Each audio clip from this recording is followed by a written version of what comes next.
Vital size measurement, vital size measurement. Vital size होता है क्या? Anybody knows about vital size क्या होगा? बीपी, पल्स चेक करना, टेम्परेचर। क्यों करते हैं बच्चे? आपकी बॉडी का जो टेम्परेचर है वो चेक करते हैं, पल्स है, रेस्पिरेशन है, ब्लड प्रेशर है। ओके, तो now coming to the learning objectives, describe the procedures used to assess the vital signs, temperature, pulse, respiration and blood pressure, identify factors that can influence each vital signs, identify equipment routinely used to assess vital signs, identify rationales for using different booths for assessing temperature, take vital signs, interpret the findings, document the vital signs. Now coming to the definition of vital signs. Vital signs also known as cardinal signs. Vital signs reflect the body physiological status. Vital science क्यों लेते हैं? Because of आपकी जो body में physiological status है इसको पता करने के लिए कि मैंने आपको नीचे हम पेशेंट का बीपी लिया था, तो क्या पता चला कि पेशेंट को क्या है, फ्लूइड की कमी है। बिकॉज ऑफ उसका सिस्टोलिक बीपी कितना था, 100 था, और डायस्टोलिक बीपी 60 था। That is not normal. आपका नॉर्मली बीपी होना चाहिए 125/80 mmHg। ओके, तो ये हमें पता, ये वाइटल साइंस से हमें पता चलता है कि पेशेंट की फिजियोलॉजिकल स्टेटस क्या है। Okay, and provide information critical to evaluating homeostatic balance. Homeostatic मतलब क्या होता है? मेंटेनेंस ऑफ फिजियोलॉजिकल फंक्शन, उसकी बॉडी किस तरीके से काम कर रही है। ओके, वाइटल साइंस नहीं लेंगे तो हमें पता ही नहीं चलेगा कि पेशेंट को क्या हो रहा है। पेशेंट लिथार्जी क्यों है, पेशेंट वीक क्यों है? पेशेंट वीक था कि लिथार्जी था, पेशेंट बेड भी नहीं पा रहा था, क्यों? क्योंकि उसको कितने से इसकी जो वाइटल कैपेसिटी है, बीपी कम था, पल्स भी कम था, रेस्पिरेशन भी स्लो था। ओके, तो आप पता करने के लिए पेशेंट का वाइटल साइंस लेते हैं, पेशेंट की फिजियोलॉजिकल फंक्शन क्या है, स्टेटस क्या है। इंक्लूड्स टेम्परेचर, फर्स्टली आपको क्या लेना है, पेशेंट का टेम्परेचर लेना है, सेकेंड पल्स लेना है, थर्ड रेस्पिरेशन लेना है, ब्लड प्रेशर लेना है, इसके बाद में क्या है, SpO2 saturation of peripheral oxygen, patient का ब्लड में ऑक्सीजन का लेवल कितना है। फिर आप क्या लास्ट में क्या देखते हैं, पेन देखते हैं कि पेशेंट को पेन दर्द हो रहा है कि नहीं। देन पर्पस, हमारा मेन उद्देश्य क्या है, मेन एम क्या होना चाहिए, to obtain baseline data about the patient condition. ठीक है, पेशेंट की जो बेसलाइन डेटा मतलब पेशेंट की क्या कंडीशन है उसको पता करने के लिए आप वाइटल साइंस ले रहे हैं। फॉर डायग्नोस्टिक पर्पस, ये क्या है, एक ऐसा प्रोसीजर है जो पेशेंट का डायग्नोसिस भी पता कर सकते हैं। अगर पेशेंट का बीपी कम है तो आप बोल सकते हो कि हाइपोटेंशन है, पेशेंट का बीपी कम है। तो एक डायग्नोस्टिक पर्पस के लिए भी आप वाइटल साइंस लेते हैं। And for therapeutic purpose, therapeutic purpose temperature winter season में अलग होता है ना, समर वेकेशन समर में अलग होता है। ठीक है, सब में क्या होगा, पेशेंट की थेरेप्यूटिक इन्वायरमेंट पे भी डिपेंड करता है।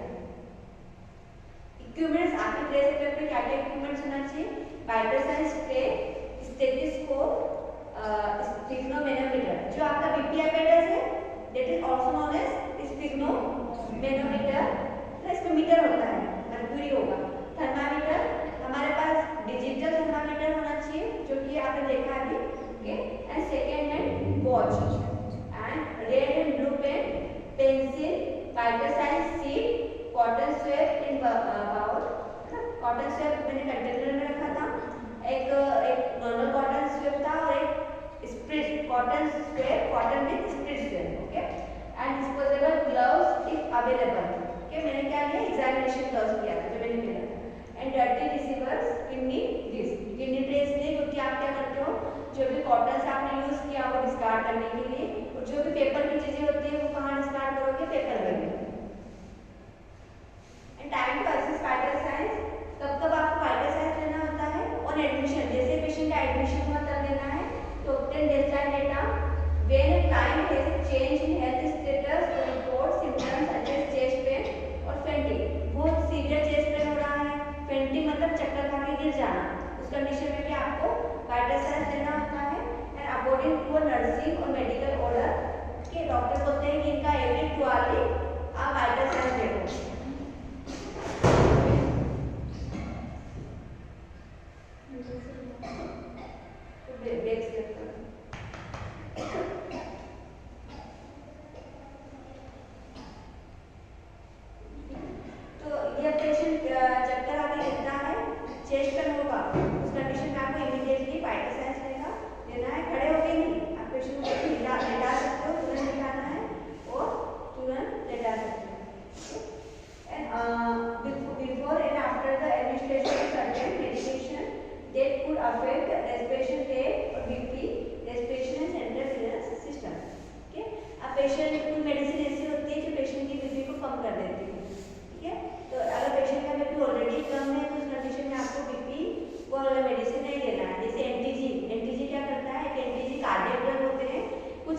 ड्रग ऐसे होते हैं जो पेशेंट के बीपी को कम कर देते हैं। तो पेशेंट का बीपी पहले चेक करना है, उसके बाद में आप एडमिशन कर सकते हैं। ज़्यादा ही फॉल हो रहा था आपको स्टॉप करना है मेडिसिन। ओके, मेडिसिन मेडिसिन होती है जो IV फॉर्म में भी दे सकते हैं, लेकिन इन्फ्यूजन पंप से भी दे सकते हैं। एक पंप होता है जिससे आप मेडिसिन धीरे धीरे जाता है, ओके, उससे भी देते हैं, तुरंत आपको स्टॉप करना होगा।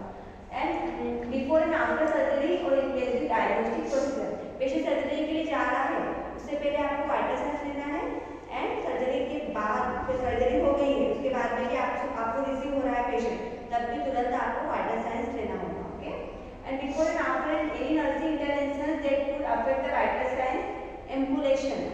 एम्बुलेशन का मतलब होता है पेशेंट को चलना फिरने के लिए बोलते हैं। ओके, जो पेशेंट वॉकिंग कर रहा है, ठीक है, आप पेशेंट को थोड़ा सा वॉक करवाते हैं, चक्कर आ गया, ठीक है, तो आप पेशेंट वॉक करके बैठा है तब भी आप वाइटल साइंस ले सकते हैं कि पेशेंट के बॉडी में कोई चेंजेस तो नहीं हुए हैं।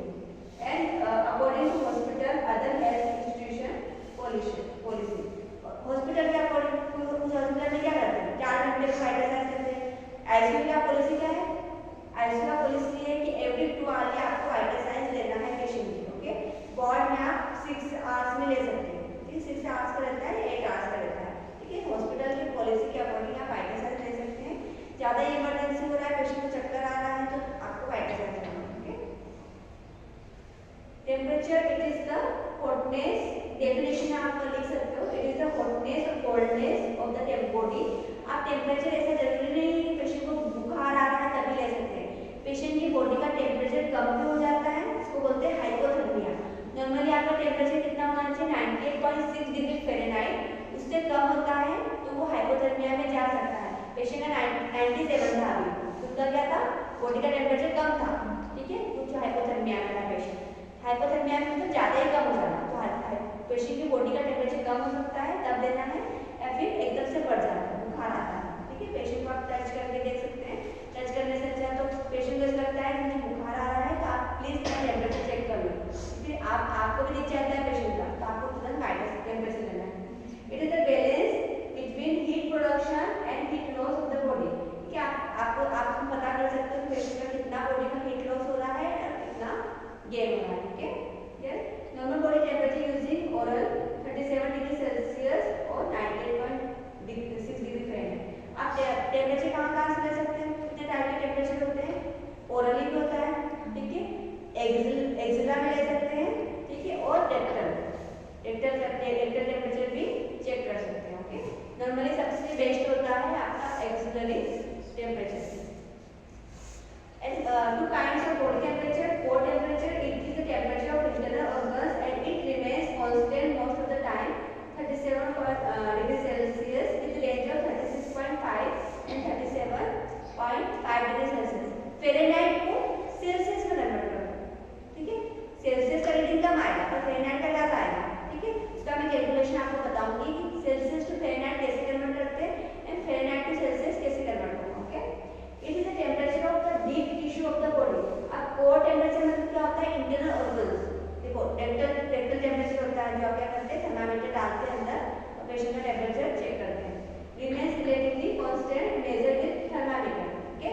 किसी आपने मर्क्यूरी थर्मामीटर देखा है, मर्क्यूरी देखा है सबने, मर्क्यूरी मूवीज में देखा होगा, मुंह में डाल लगाते हैं, ठीक है। अब वो बंद हो गया है मर्क्यूरी वाला, तो उसकी जगह डिजिटल यूज करते हैं, और कुछ जगह पे आप क्या यूज कर सकते हैं, मर्क्यूरी वाला। और रेक्टल पता है, रेक्टल एनएस के अंदर रेक्टल होता है, रेक्टल टेम्परेचर भी आप चेक करना होता है, जो इसको बोलते हैं इंटरनल बॉडी टेम्परेचर। आप देखते हैं, आप एक्सटर्नल क्या है, आप बाहर से लगा रहे हो तो क्या है, एक्सटर्नल है, तो इंटरनल मतलब रेक्टल के अंदर आप डालते हैं, उसका बॉडी का टेम्परेचर पता करते हैं, इसको बोलते हैं core temperature. Okay, surface temperature, surface body temperature, it is the temperature of the skin, subcutaneous tissue and fat cells, and it rises and falls in response to the environment, range between 20 to 40 degrees Celsius. It doesn't indicate internal physiology. Surface में आप skin का देखते हैं, ठीक है ना, fat का देखते हैं ना, मसल्स का देखते हैं। ओके, सिर्फ आप नॉर्मली कितना है इतना ध्यान रखना कि आपका स्किन टेम्परेचर, बॉडी टेम्परेचर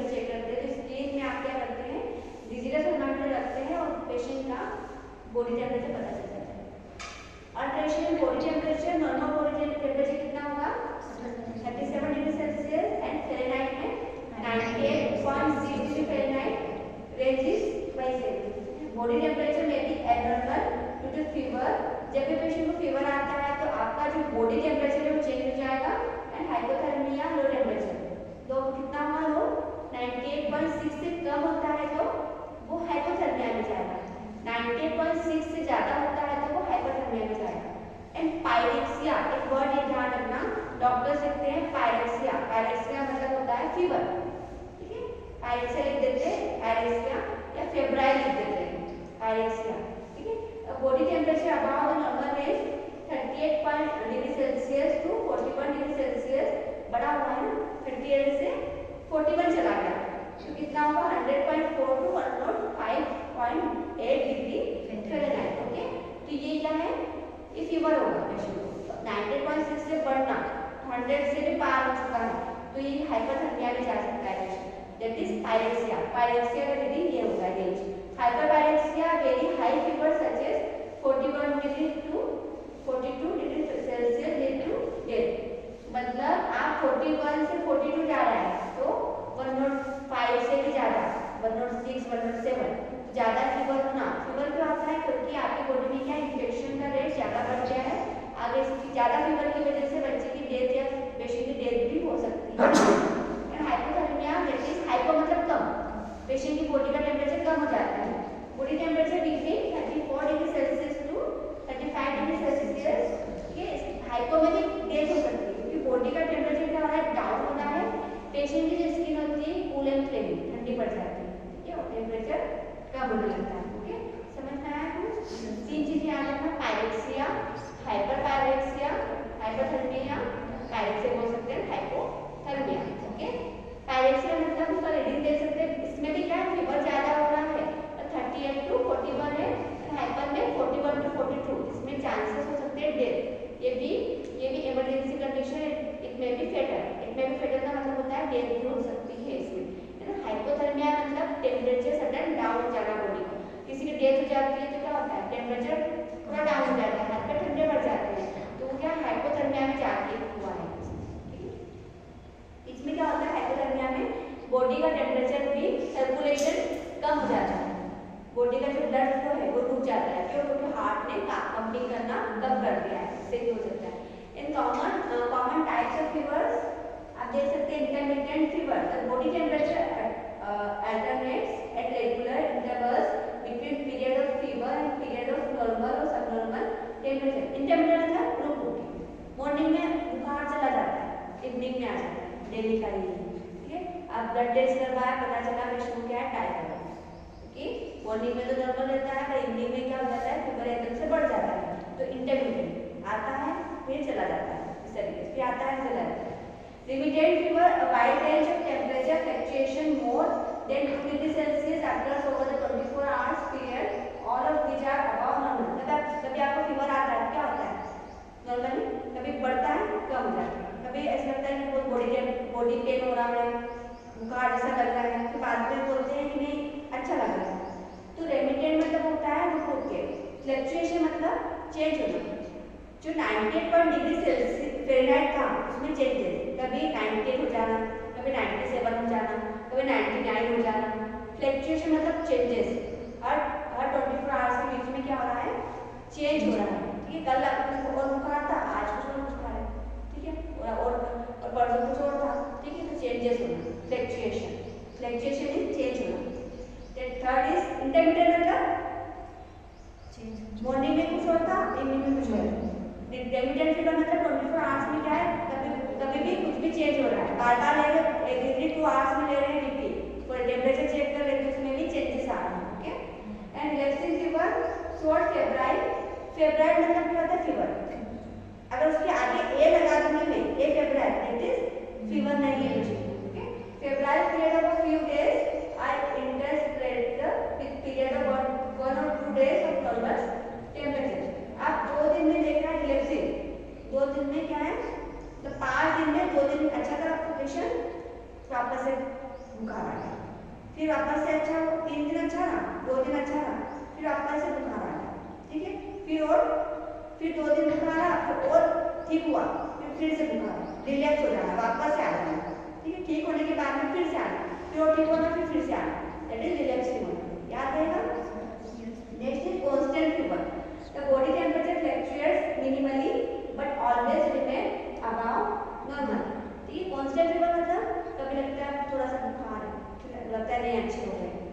थोड़ा सा बुखार है, थोड़ा सा बुखार, तो मिनिमल मतलब थोड़ा बुखार